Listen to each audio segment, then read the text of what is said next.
बिस्मिल्लाहिर्रहमानिर्रहीम। अस्सलाम वालेकुम दोस्तों, आज की इस वीडियो में हम बात करेंगे बार्बर सोलार एपिसोड 23 के ट्रेलर नंबर 2 के हवाले से। आज के हमारे मौज़ूआत कुछ यूँ रहेंगे। क्या अंतवान की मौत होगी? शाहीन ज़ख्मी है? क्या शाह सनम और शहबाज की गद्दारी पकड़ी जाएगी?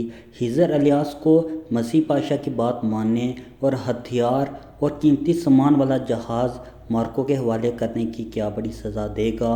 तमाम तार मालूमात जानने के लिए वीडियो को अंत तक ज़रूर देखिएगा। और अगर आप हमारे चैनल पर नए हैं, मेरी आपसे गुजारिश है हमारे यूट्यूब चैनल को ज़रूर सब्सक्राइब करें। मोअज़्ज़ज़ नाज़रीन, अंतवान पर बात करने से पहले बात करते हैं शाहीन की।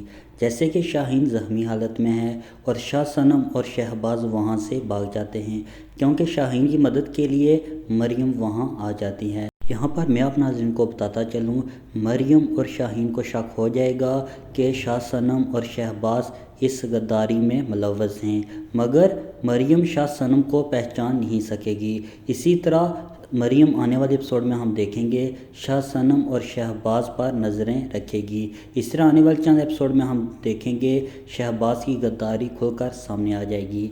अगर बात करें हिजर की, जैसे कि ट्रेलर में हमने देखा हिजर अलियास को थप्पड़ मारता है क्योंकि उसने इसकी तलवार बाबा अरूज के तख्त से उठाई। इसी तरह मसीह पाशा को मौका मिल गया कि वो इन तीनों भाइयों के दरमियान अख्तलाफ डाले, जबकि अलियास और हिजर के दरमियान अख्तलाफ पड़ चुके हैं।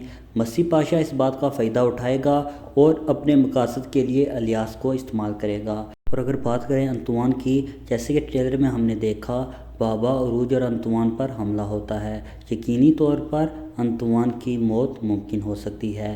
क्या अंतवान की मौत होनी चाहिए? कमेंट सेक्शन में ज़रूर बताइएगा। चैनल पे नए हैं, चैनल को सब्सक्राइब ज़रूर करें और अगर वीडियो अच्छी लगे वीडियो को लाइक ज़रूर करें।